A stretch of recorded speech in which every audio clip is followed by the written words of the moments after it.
Apocalipse, capítulo 20, o milênio, o famoso milênio. Vamos lá? Mandar um abraço para o pessoal que está assistindo a gente em casa, em qualquer lugar do Brasil. O Rômulo está viajando, um abraço para o Rômulo, lá em Curitiba, Deus abençoe. Apocalipse, capítulo 20. Vamos ler o texto? Vamos lá? Diz assim: Então vi descer do céu um anjo, tinha na mão a chave do abismo e uma grande corrente. Ele segurou o dragão, a antiga serpente, que é o diabo, Satanás, e o prendeu por 1000 anos. Só esse versículo aqui nós já temos daria uma exposição, uma boa mensagem sobre 4 atributos do diabo, 4 características que ele tem. Vamos lá. Lançou-o no abismo, fechou-o e pôs selo sobre ele, para que não mais enganasse as nações, até se completarem os 1000 anos. Daqui vem a palavra milênio, ou quiliasma, uma palavra mais antiga. Depois disto, é necessário que ele seja solto por pouco tempo. Vi também tronos, e nestes sentaram-se aqueles aos quais foi dada a autoridade de julgar. Vi ainda as almas dos decapitados por causa do testemunho de Jesus, bem como por causa da palavra de Deus, tantos quantos não adoraram a besta, nós já vimos isso, nem tampouco a sua imagem, a propaganda da besta, e não receberam a marca na fronte, na cabeça e na mão, ou seja, não agem segundo a direção deles, não é uma marca meramente física, literal em si. E viveram e reinaram com Cristo durante 1000 anos. Nós vamos ver isso aqui. Os restantes dos mortos não reviveram até que se completassem os 1000 anos. Esta é a primeira ressurreição. Bem-aventurado e santo é aquele que tem parte na primeira ressurreição. Sobre esses, a segunda morte não tem autoridade, pelo contrário, serão sacerdotes de Deus e de Cristo e reinarão com ele os 1000 anos. Quando, porém, se completarem os 1000 anos, Satanás será solto da sua prisão e sairá a seduzir as nações que há nos 4 cantos da terra, Gog e Magog, a fim de reuni-las para a peleja. O número dessas é como a areia do mar. Marcharam, então, pela superfície da terra e sitiaram o acampamento dos santos e a cidade querida. Desceu, porém, fogo do céu e os consumiu. O diabo, o sedutor deles, foi lançado para dentro do lago de fogo e enxofre, onde já se encontram não só a besta, como também o falso profeta, e serão atormentados de dia e de noite pelos séculos dos séculos. Vi um grande trono, branco, e aquele que nele se assenta, de cuja presença fugiram a terra e o céu, e não se achou lugar para eles. Vi também os mortos, os grandes e os pequenos, postos em pé diante do trono. Então se abriram livros, ainda outro livro, o livro da vida foi aberto, e os mortos foram julgados, segundo as suas obras, conforme o que se achava escrito nos livros. Deu o mar os mortos que nele estavam, a morte e o além entregaram os mortos que neles havia, e foram julgados um por um, segundo as suas obras. Então a morte e o inferno foram lançados para dentro do lago de fogo. Esta é a segunda morte, o lago de fogo. E se alguém não foi achado inscrito no livro da vida, esse foi lançado para dentro do lago de fogo. Amém e amém. O objetivo dessa mensagem hoje, meus irmãos, desse estudo, não é somente ser informativo, mas além de ser formativo, é também ser aplicativo, é trazer aplicações para a nossa vida hoje aqui e agora em nome de Jesus. Amém? Vamos orar mais uma vez. Senhor, te damos graças pelo perdão que o Senhor nos dá em Cristo Jesus. Pedimos perdão pelos nossos pensamentos, palavras, sentimentos e ações, ó Deus, e também as nossas omissões que foram pecados contra o Senhor. Nós pedimos o teu perdão em nome de Jesus. E nessa hora, mais uma vez, clamamos que o Senhor fale conosco pela tua palavra, traga esclarecimento, traga vida, traga fogo, traga a tua vida, a tua graça nas nossas vidas nessa hora, em nome de Jesus. Amém e amém. Bem, gente, nós estamos diante do capítulo mais polêmico de todo o Apocalipse, se não de toda a Bíblia. A partir daqui, então, surgem as correntes conhecidas como as correntes milenistas, que se referem a esses 1000 anos que nós acabamos de ler aqui, repetidas vezes, no capítulo 20. E nós temos pelo menos 4 correntes diferentes, 4 modos de explicar o capítulo 20, esses 1000 anos. A primeira delas se chama amilenismo. Ou seja, o que o amilenismo ensina? O amilenismo diz que o reinado de 1000 anos de Jesus, gente, já está em atividade desde a primeira vinda de Jesus e se estenderá até imediatamente um pouquinho antes da sua segunda vinda, quando então acaba, e aí vai haver a ressurreição, o julgamento e o juízo final, portanto. Na verdade, o amilenismo entende o reinado de Cristo não de forma literal, não de forma física, mas acima de tudo, de forma espiritual. Jesus disse para os discípulos: o meu reino não é deste mundo. Lembram-se disso? O reino de Deus está dentro de vós. Lembram-se disso? Em Lucas, lá no Evangelho de João, Jesus Cristo diz isso. Essa é uma forma de explicar esse reinado de 1000 anos que o Apocalipse fala. Depois vem o pós-milenismo. Esse é o menos badalado. Esse é o que as pessoas menos acreditam. O pós-milenismo defende que os 1000 anos também acontece antes da segunda vinda de Jesus e entende que pela propagação, pela pregação do Evangelho, o mundo vai se tornar gradativamente um lugar muito bom, porque o mundo então será cristianizado e no fim desse tempo glorioso, então, a partir da pregação do Evangelho, do alcance do Evangelho em todas as nações, o diabo será solto e destruído então com a volta de Jesus. Assim crê o pós-milenismo.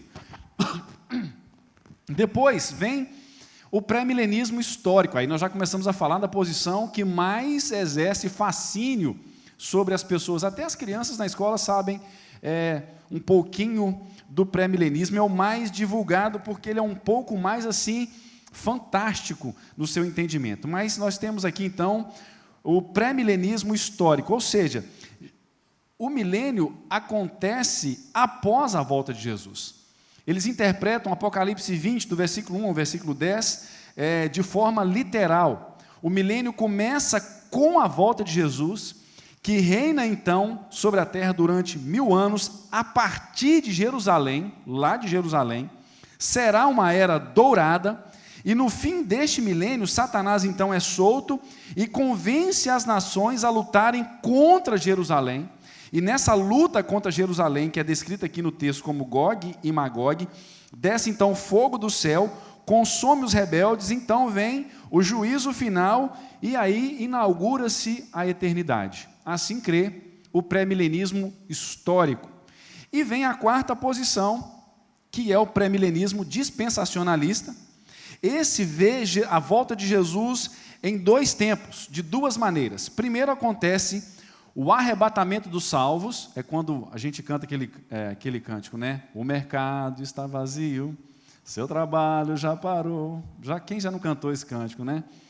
Eu acho legal, aviões sem seus pilotos voam para a destruição. Eu me lembro de uma Assembleia de Deus no fundo da nossa casa, quando eu era criança, aí tinha uma irmã que cantava, né? Avião sem seus pilotos, voam para a destruição.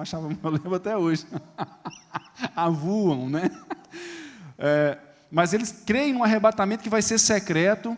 A igreja é arrebatada para o encontro com Jesus nos ares. Então, Jesus volta com a igreja para aqui, né, para a terra. Então, estabelece o milênio que vai acontecer após 7 anos de grande tribulação, de uma grande tribulação, nesse período que a igreja fica arrebatada. Então a igreja desce, e aí então acontece esse reinado de 1000 anos. E essa posição dá um tratamento especial para os judeus. Há uma crença que o Israel como nação, como etnia, vai ser restaurado no sentido de que o Messias reine sobre Israel, e assim então Jesus Cristo volta e daí então inaugura o juízo final. Tem uma questão, esses pré-milenismos aqui se desenvolveram em vários e muitos detalhes que não dá para a gente tratar aqui. Alguns já subdividem esses 7 anos em 3 anos e meio, em 2 períodos de 3 anos e meio, então fica um pouquinho complicado a gente pensar nisso aqui, mas nós vamos tentar descrever e expor o texto, o capítulo 20, de maneira que vai ficar um pouco mais claro para cada um de nós. Pois bem, gente, vamos lá. Diante disso, dessa ideia de um milênio literal na Terra, essa ideia, na verdade, foi combatida já lá no 4º para o 5º século com Agostinho de Hipona. E os reformadores, 1000 anos depois, no século XVI, também seguiram a mesma posição de Agostinho. E não é difícil de entender, porque o próprio texto de Apocalipse mostra isso para nós. O capítulo 19 termina com o fim da história, com o juízo final. Vocês se lembram que Apocalipse tem 7 divisões, que são paralelas.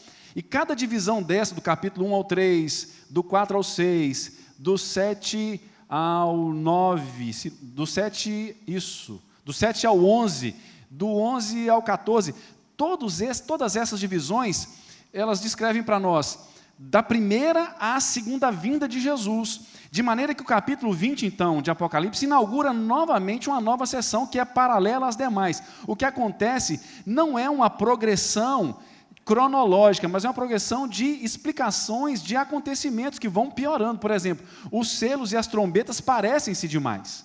O que acontece é que há um recrudescimento, um aumentar dos acontecimentos. A verdade é essa. Então, o que acontece aqui é que o capítulo 20 de Apocalipse, gente, retoma o começo da era atual.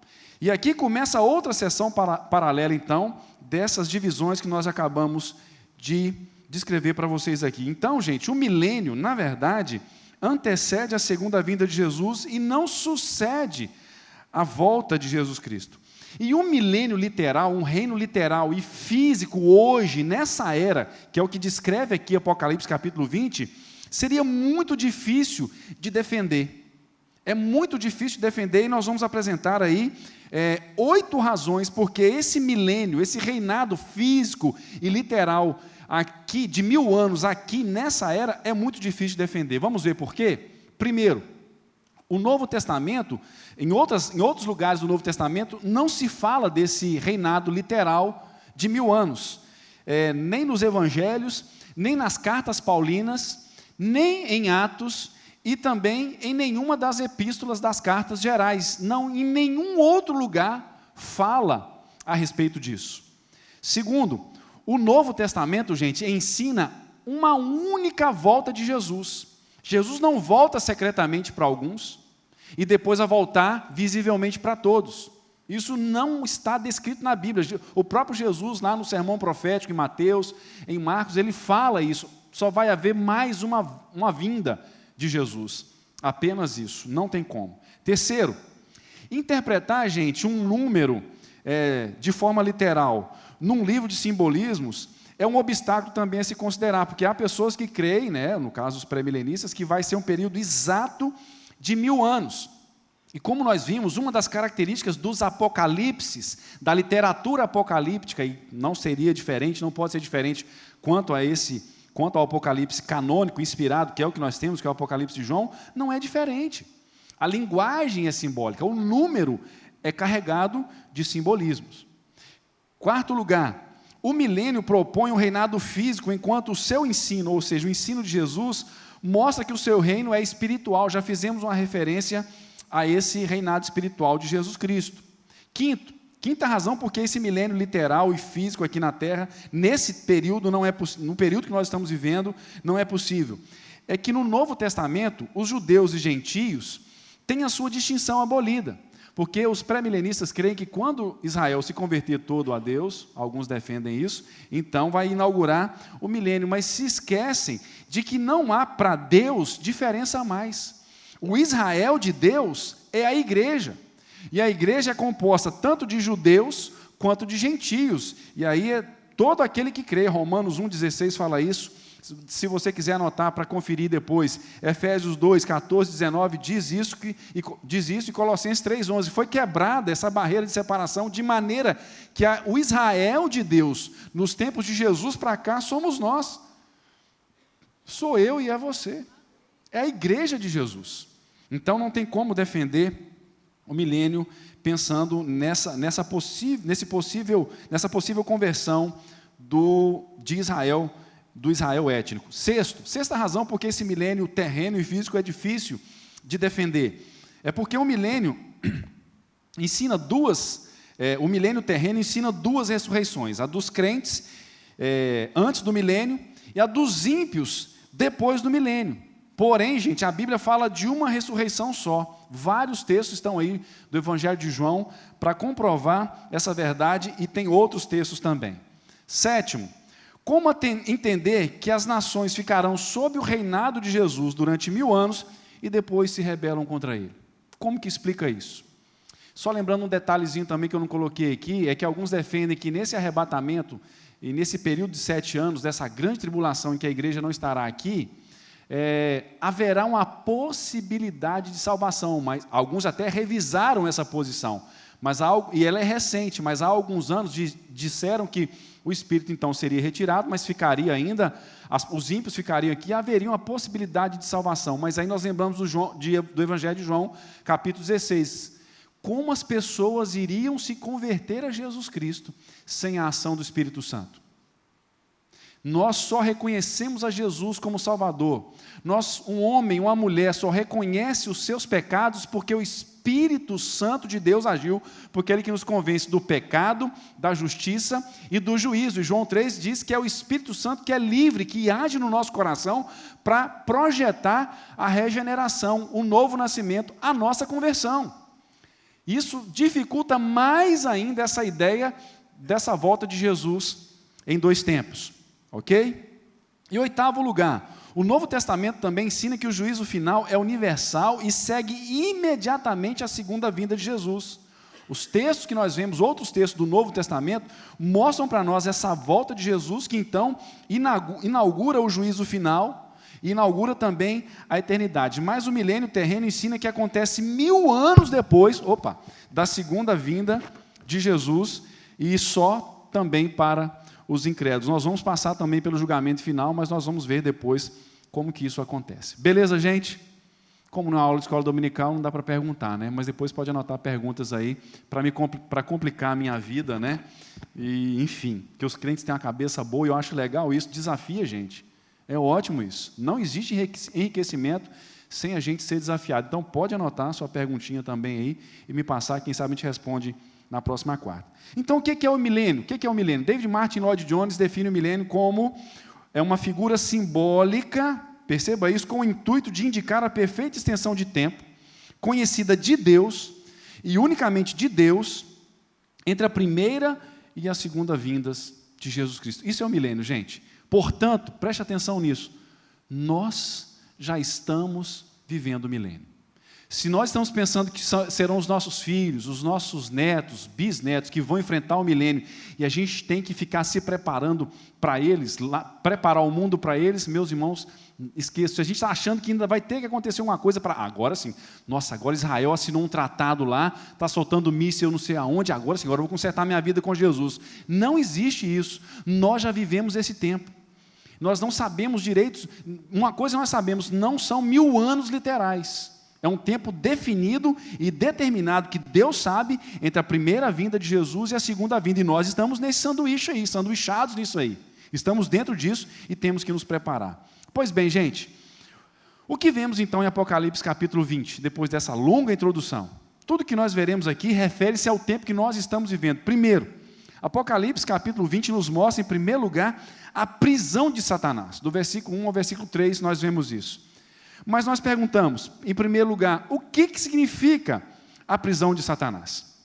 Nós temos aqui uma cena simbólica da prisão de Satanás, nesses versículos, da corrente, da chave do abismo, do anjo.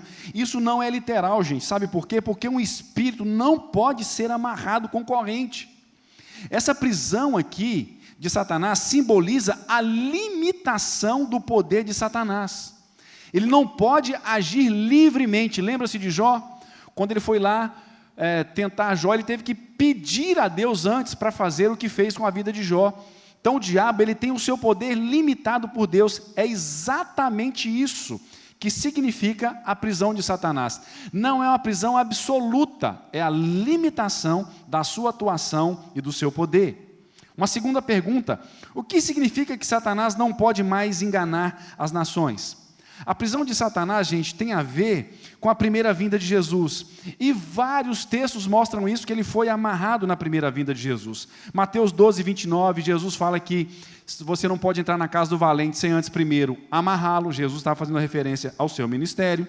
Lucas 10, de 17 a 18, quando os 70 são enviados em missão, e eles voltam e falam para Jesus que eles expulsavam demônios, eles estavam bobos de ver das curas, dos demônios que submetiam a eles, e Jesus falou assim: eu via Satanás sendo lançado, caindo dos céus. Isso é uma referência a esse amarrar, a essa prisão de Satanás. Colossenses 2,15 diz que na cruz, na morte de Jesus Cristo, todos os principados e potestades foram expostos publicamente. A palavra ali é teatron, no grego. Foram expostos publicamente ao desprezo. Hebreus 2,14 fala disso. 1 João 3,8 nos fala dessa verdade também. E aí, gente, nos tempos do Antigo Testamento, só Israel recebia a revelação da palavra de Deus.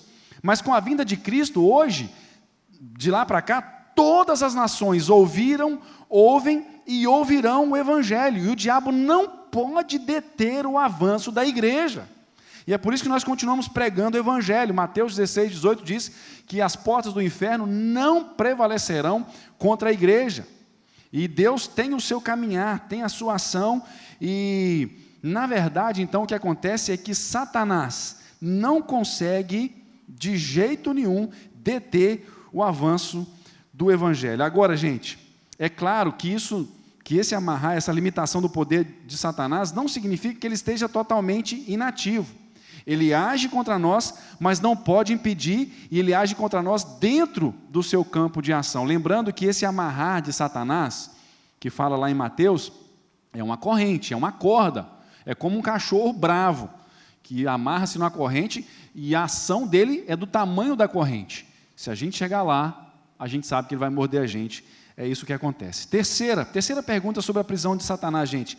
É o que significa essa soltura, essa libertação de Satanás depois desse milênio, que não é literal, nós já estamos vivendo. Tudo indica, gente, que é num tempo que antecede imediatamente a volta de Jesus. Agora, preste atenção. Isso aqui é bem prático. Meus irmãos, minhas irmãs, amigos, amigas, prezados, se a gente olhar para o mundo hoje, sinceramente, eu penso que a gente está vivendo esse tempo da soltura de Satanás. Meus irmãos, é muita desgraça acontecendo, muita tragédia. Aqui em Vitória caiu aquele prédio. Estranho isso. Problemaço o nosso estado tem agora, a construtora tem, aqueles moradores têm. Vem cá, tem alguém que mora naquele prédio lá? Deixa eu ver se tem alguém que mora lá, o prédio que caiu lá. Você teria coragem de mudar para lá? Comprar um apartamento lá? Cada apartamento valia 1.200.000. Será quanto que vai passar a valer um apartamento daquele? Meus irmãos, hoje, sinceramente, se quisesse trocar no Cerato hoje, eu não queria, não. Em nome de Jesus, acho que está bom do jeito que está assim, né? Mais vale um na mão do que 200 voando, né? Não é verdade? Mas vamos pensar, o ISIS, o Estado Islâmico, a Inglaterra saindo da União Europeia, não é? O esfriamento da fé, o pecado, a maldade, a desconfiança das pessoas. Rapaz, você não pode falar nada para ninguém mais. Então, a tragédia é isso. Você fala uma coisa para alguém, aquilo ganha, sabe? Você confia nas pessoas, as pessoas te traem. O cara não tem amigo. Meus amigos, acho que são os da minha adolescência até hoje, de verdade, alguns poucos, mas poucos mesmo. A gente não consegue ter muito contato. Sabe, o mundo, nós estamos vivendo isso. Uma soltura de Satanás. Tantas coisas nós temos vivido. Então, essa soltura significa isso, que o diabo vai ter um aumentar da sua liberdade, uma liberação da sua limitação, e vai agir, e eu, sinceramente, meus irmãos, creio que a gente está vivendo esse tempo. Creio mesmo. Quarto, o que significa, então, esses 1000 anos da prisão de Satanás? Gente, na verdade, o número 1000 aí é 10 elevado ao cubo, e simboliza um período completo, longo, de duração indeterminada, já falamos sobre isso aqui, e nós temos que prestar atenção com isso, em relação a isso. Agora, o que isso tem a ver comigo e com você? Como que a gente aplica isso na nossa vida? Gente, primeiro, preste atenção nisso. Mesmo preso, nós não podemos ficar muito próximos do alcance do diabo, de Satanás, porque ele nos odeia.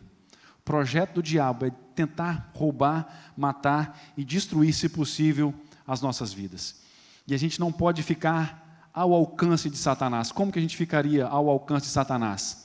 Não levando Deus a sério, não entregando nossas vidas a Jesus, brincando com o pecado, brincando de não levar as coisas de Deus a sério. Viver assim é se colocar à mercê de Satanás, ao favor de Satanás. Isso tem a ver conosco também, que nós devemos viver e pregar o Evangelho. Gente, é isso que amarra Satanás. Quantos cultos de libertação nós já fomos? Quantos? Quantas vezes nós já amarramos Satanás e ele desamarrou? Haja corda para amarrar, não é? Quantas vezes? Não é verdade?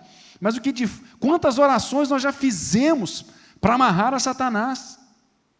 Mas, na verdade, meus irmãos, o que amarra Satanás é vivermos e pregarmos o Evangelho, a palavra de Deus. Nada amarra tanto a Satanás quanto isso. Já falei aqui de William Carey, que no século XVIII foi evangelizar a Índia, e tinha um costume macabro lá, que era o sati, que era quando o marido morria, eles iam cremar o corpo e queimavam a viúva junto, viva com o marido. E ele achou aquilo uma prática horrorosa, maligna. E ele, pela vida e o testemunho e a pregação do evangelho dele, não morreu antes daquela prática ser abolida na Índia, ser proibida. Isso é que amarra Satanás. É a nossa vida com Deus, é a nossa proximidade com Deus. E outra, irmãos, estejamos preparados, porque de fato, nós estamos vivendo esse tempo, eu particularmente creio, que nós estamos vivendo esse tempo em que o diabo tem esse tempinho de soltura dele. E que Deus tenha misericórdia de nós. Segundo ponto principal da mensagem de hoje, o reinado dos salvos com Jesus no céu, que vai do versículo 4 ao versículo 6. Preste atenção que esse reinado não é aqui na terra, como propõem os pré-milenistas, que nós respeitamos, são nossos irmãos em Cristo, tenham consciência disso. Isso aqui são correntes de interpretação, e nós entendemos que, biblicamente, como nós estamos tentando mostrar aqui, é isso que nós vamos apresentar, que se aproxima mais da realidade aqui. Esse reinado do versículo 4 é no céu. A razão disso, gente, é a ocorrência da palavra trono. E sempre que a palavra trono ocorre no Novo Testamento, parece que são 69 vezes, apenas 3 vezes, ou 2 vezes, não se refere a um trono no céu. Então, esses tronos que João vê, são tronos no céu. E além disso, João vê almas. Como também ele viu lá em Apocalipse capítulo 6, as almas debaixo do altar que clamavam a Deus para que vindicasse a vida e o sofrimento que eles tiveram, o martírio pelo qual que elas passaram. Então, essas almas aqui, esse período que João vê, nós temos um nome na teologia para isso, que é o estado intermediário. O que é o estado intermediário? É aquele período em que a pessoa morre e a alma então fica morando com Jesus até a volta de Jesus. Esse é o estado intermediário. No caso aqui, as almas dos que têm a Jesus Cristo, porque os que não têm Jesus já também experimentam as dores do Hades, como nós já vimos. E alguns textos provam isso. Filipenses 1:23, quando Paulo diz, no 21, ele fala: para mim o viver é Cristo e morrer é lucro, e eu estou constrangido, eu quero partir e estar com Cristo, que é muito melhor. E 2 Coríntios 5:8 também fala isso. Desse tempo entre a primeira e a segunda vinda de Jesus, que as almas estão lá com o Senhor. Agora, o texto mostra para nós aí no versículo 4 que essas almas reinam com Cristo. E qual é a missão dos que estão reinando com Cristo? No versículo 4, é julgar as 12 tribos de Israel, que está lá em Mateus 19:28, julgar o mundo, 1 Coríntios 6:2, e julgar até os anjos, 1 Coríntios capítulo 6, versículo 3. Agora, meus irmãos, nós temos que ser honestos também. Eu poderia muito bem dar uma de enrolão aqui, como muitas pessoas fazem, muitos professores fazem, como muitos pregadores fazem, e inventar uma explicação aqui do que será esse julgamento, do que é esse julgamento. Meus irmãos, sinceramente, é muito melhor a gente ser honesto e dizer assim, olha, eu pelo menos não sei. E diante do que eu pesquisei, nenhum deu uma explicação satisfatória. Nenhum deles. É melhor entender que esse julgamento nós não sabemos. Os que estão com Cristo estão exercendo isso, exercendo esse julgamento, mas nós não temos como saber como acontece isso. E aí nós temos que fazer uma outra pergunta aí para o texto, para ser respondida no versículo 5. Qual é o sentido da primeira ressurreição e da segunda morte, que está aí no versículo 5. A primeira ressurreição, gente, aqui nós temos que entender que é a conversão. Romanos capítulo 6 fala isso. Efésios 2, 1 e 6 também dizem isso. Ele vos deu vida, estando vós mortos em vossos delitos e pecados. Nós vemos essa verdade em Colossenses 3, 1 também, que fala que nós fomos ressuscitados pela conversão em Jesus. Essa é a primeira ressurreição que fala aqui, certo? Não é a ressurreição dos crentes, aí, e depois Jesus volta, os crentes ressuscitam, aí reina 1000 anos, depois vem e ressuscita os mortos. Não é isso, a primeira ressurreição é a nossa conversão a Jesus. E a segunda morte o que é? A primeira morte é a morte física, é a separação do corpo da alma. Gênesis 35, quando narra a morte de Raquel, fala isso. E quando morreu, porque saiu-lhe a alma. Essa é a morte física. É a separação do corpo da alma. Hoje está parecendo mais uma aula hoje do que uma mensagem, né? Amém? Vocês estão aqui? Deixa eu ver se está todo mundo aqui. Amém? Quem está aí fala um amém grosso. Amém? De novo, amém? Amém? Bom, obrigado, gente. É isso aí. Vamos lá. Só para a gente, eu quero, né? Para a gente ver se a gente consegue. Já está quase terminando já. Não vai demorar, não. Mas a segunda morte é a separação eterna de Deus. É a chamada morte espiritual. A segunda morte se refere, então, àqueles que morreram sem Jesus e, no julgamento, então, também serão eternamente separados de Deus. Agora a pergunta é, o que isso tem a ver comigo e com você? Gente, Deus, em primeiro lugar, Deus tem privilégios para nós que nós não conseguimos imaginar, como é esse de julgar Israel, julgar o mundo e julgar até os próprios anjos. É por isso que talvez quando no capítulo 19, que nós vimos na semana passada, quando João caiu aos pés do anjo e quis adorar o anjo falou assim, não faça isso, eu sou conservo teu, eu sou servo junto com você. E na verdade, se nós formos olhar, segundo Hebreus capítulo 1, os anjos são espíritos ministradores, a palavra ali, ministradores, é pneumoi, diáconos, que o diácono é o que serve, os anjos nos servem, certo? Essa é a realidade, diz a Bíblia que nós vamos julgar os anjos, todos, os bons e os maus. Especialmente os maus, é claro, que os bons já estão garantidos diante do Senhor. Mas olha só o privilégio daqueles que têm a Jesus. E tem pessoa que está desprezando a Jesus Cristo, que não tem levado Deus a sério. O que isso tem a ver conosco? A pergunta que eu faço é, irmãos e irmãs, nós já passamos pela primeira ressurreição? Nós já recebemos a Jesus Cristo como Senhor e Salvador das nossas vidas? É preciso lembrar que quem recebe, quem passa pela primeira ressurreição, de maneira nenhuma sofrerá o dano da segunda morte. Vai morrer uma só vez, só a morte física, não vai morrer espiritualmente e eternamente. Então é tempo de levar isso muito a sério. Terceiro ponto principal da nossa mensagem, que vai do versículo 7 ao versículo 10, que é a derrota final de Satanás, gente. Satanás, como nós já vimos então, um pouco antes da segunda vinda de Jesus, tem a sua limitação afrouxada e reúne nações através da besta, né, do anticristo, do falso profeta, enfim, né, da grande Babilônia, da grande meretriz, reúne as nações, que são numerosas, como nós vamos ver aqui no versículo 8, contra a igreja, e aí então vai batalhar contra Deus, contra Jesus e contra a sua igreja especialmente. Em Apocalipse, gente, nós temos 3 batalhas descritas. A primeira delas está em 16, que é o Armagedon.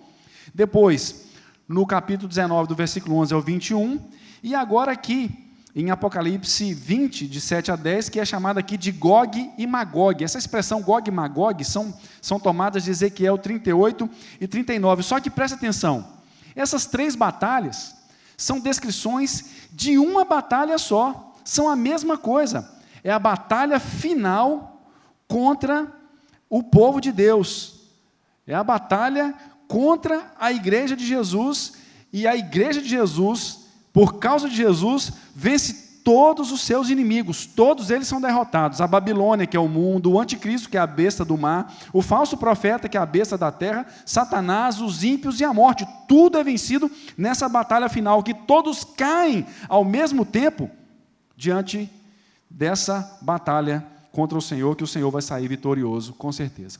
Nós vimos aí no versículo 8, gente, que os inimigos que vão se levantar e que já estão se levantando contra a igreja, gente, são numerosos, são como a areia do mar. Todo mundo ímpio, não só todo mundo ímpio está perseguindo a igreja. As leis estão perseguindo a igreja. Tudo tem perseguido a igreja, em todos os lugares.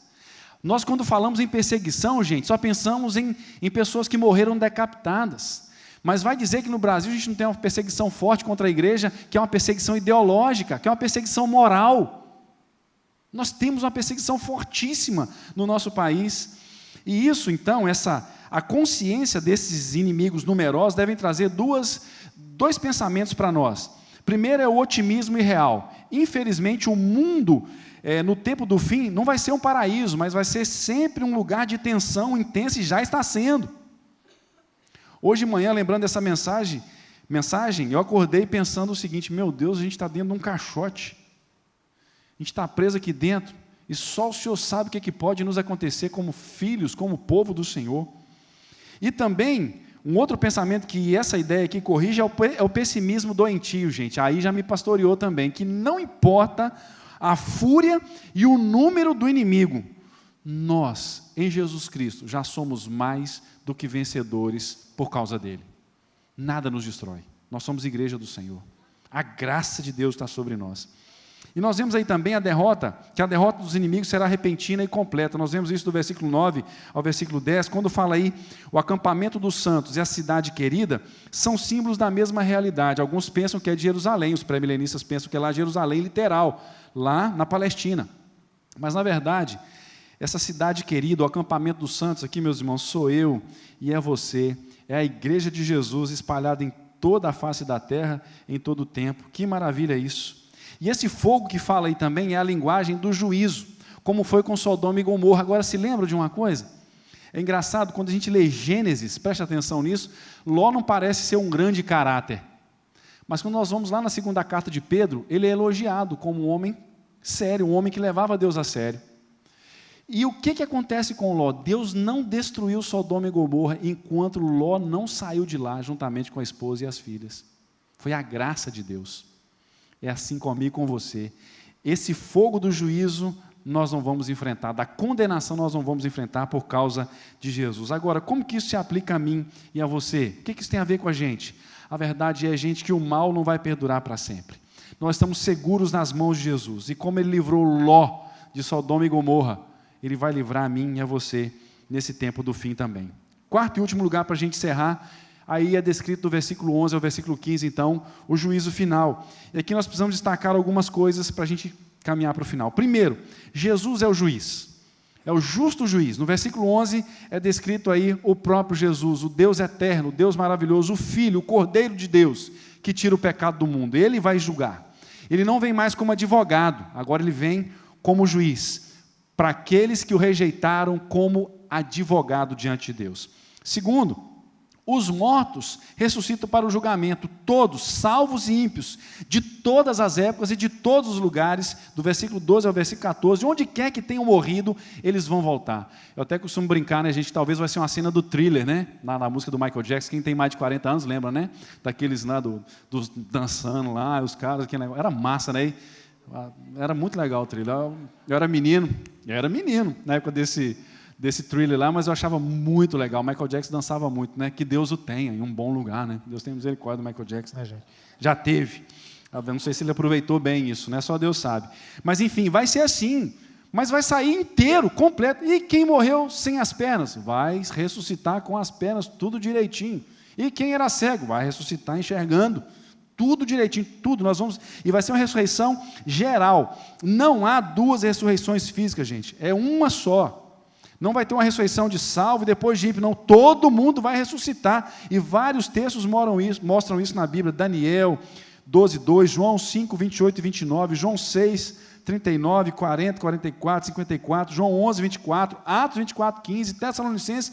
Vários textos mostram isso, que vai ser uma ressurreição só. Outra coisa, versículo 12. O julgamento será conforme as nossas obras, conforme a obra de cada um de nós. Porque no livro, tem uns livros lá que estão registrados todos os pensamentos, palavras, ações e omissões de todas as pessoas.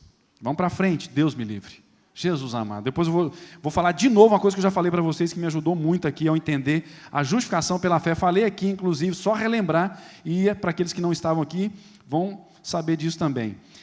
O livramento desse julgamento é pela graça, está aí no versículo 15. Porque os que recebem a Jesus têm o seu nome escrito no livro da vida, que aí está com letras maiúsculas, né, as iniciais, e eles já tiveram os seus pecados julgados em Jesus. Ai, gente, aí é onde entra graças a Deus, aleluia, glória a Deus, igreja. Meu Deus do céu, imagina. Tem uns pecados que dá para a gente confessar e os que não dá, que não dão, né? Os que não dão.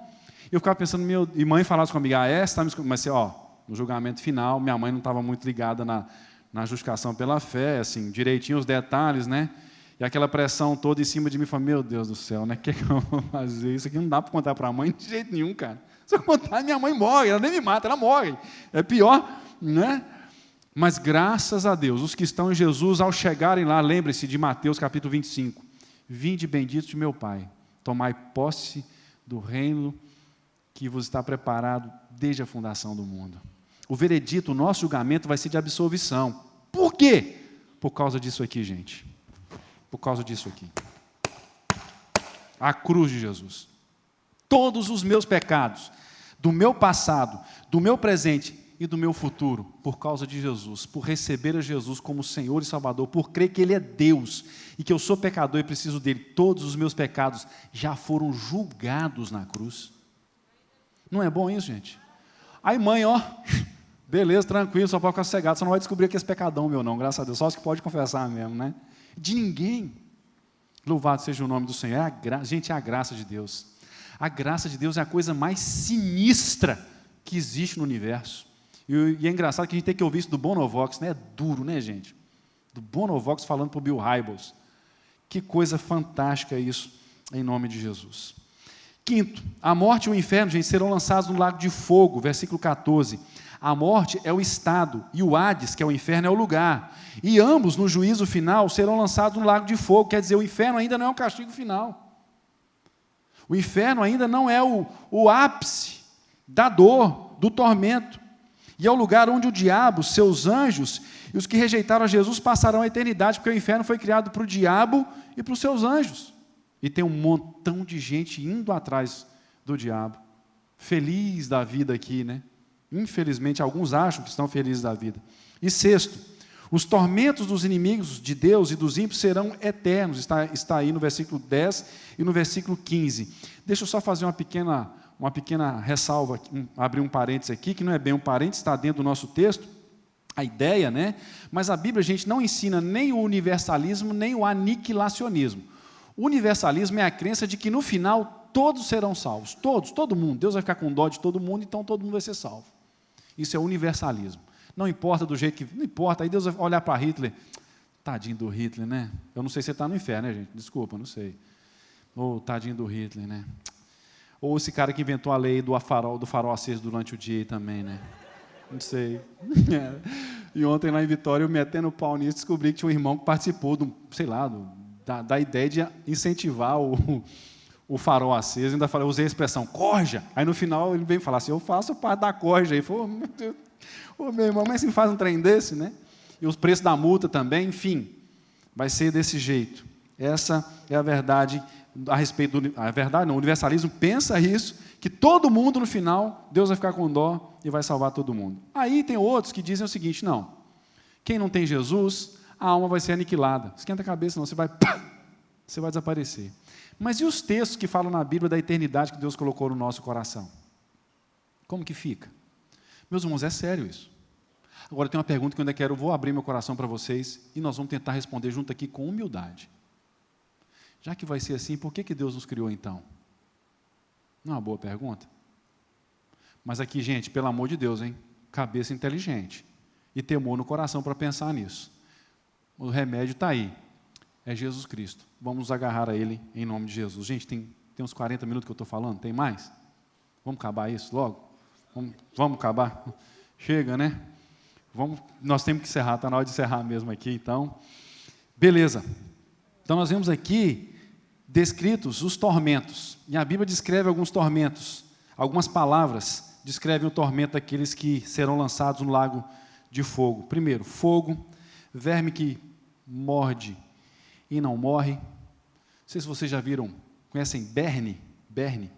Já viram Berne? Lá no Paraná é chamado de, esqueci o nome, Beronha, não, fugiu o nome.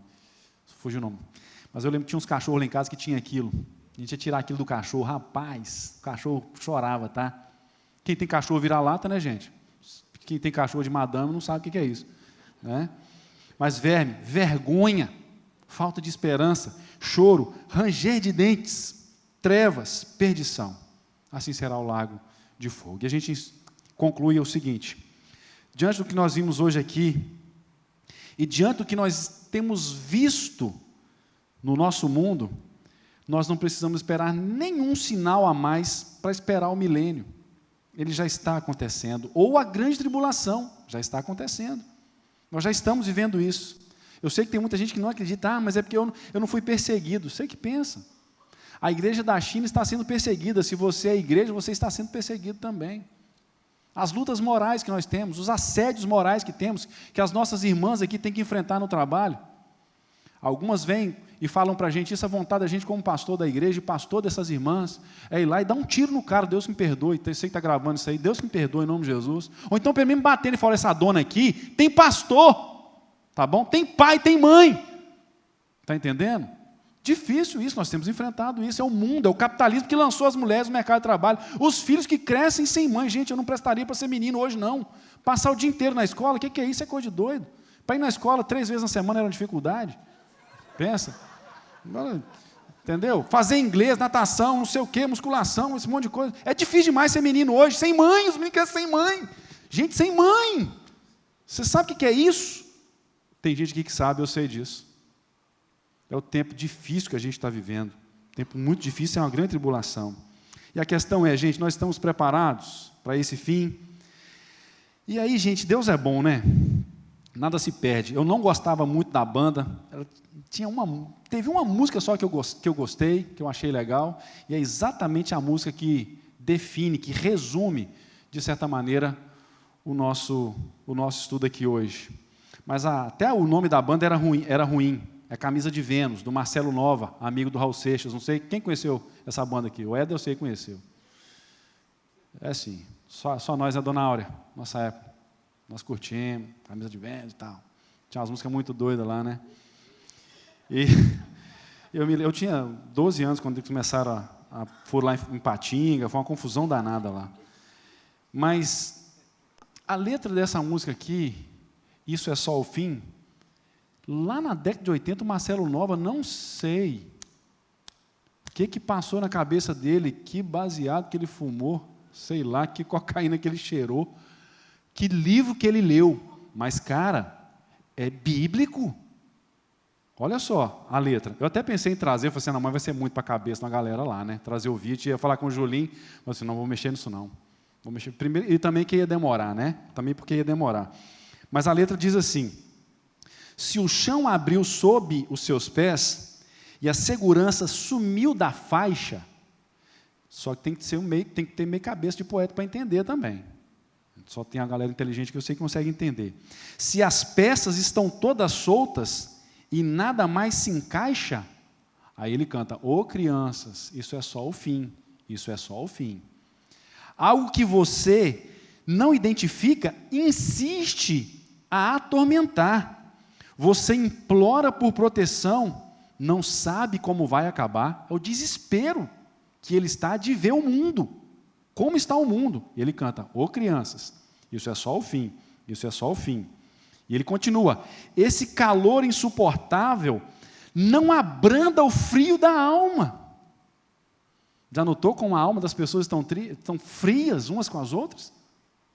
O buraco relacional, nós temos falado nisso. Esse calor insuportável não abranda o frio da alma. A vida já não é tão segura e nada mais me acalma. Ô crianças, isso é só o fim, isso é só o fim. Sempre acordo angustiado e apressado, vai à rua, mas mesmo assim acordado, o pesadelo continua. Ô crianças, isso é só o fim, isso é só o fim. Ô senhoras, isso é só o fim, isso é só o fim. Ô senhores, mas isso é só o fim, mas isso é só o fim. É verdade. João Calvino disse o seguinte, que a verdade é a verdade, não importa quem a diga, mesmo se o diabo tenha falado a verdade é a verdade. E o Marcelo Nova falou a verdade. Eu achei legal que na década de 90 eu ouvi dizer que o guitarrista tinha se convertido, o guitarrista dessa banda. Será que de repente não foi por causa da influência dessa letra? Ou quem sabe ele influenciou para fazer essa letra? Mas o que diz aqui hoje é que, de fato, o milênio já está acontecendo, já vivemos a grande tribulação, cabe a nós consagrarmos a nossa vida a Deus e andarmos na presença do Senhor. Que Deus nos ajude e nos abençoe. Amém. Amém.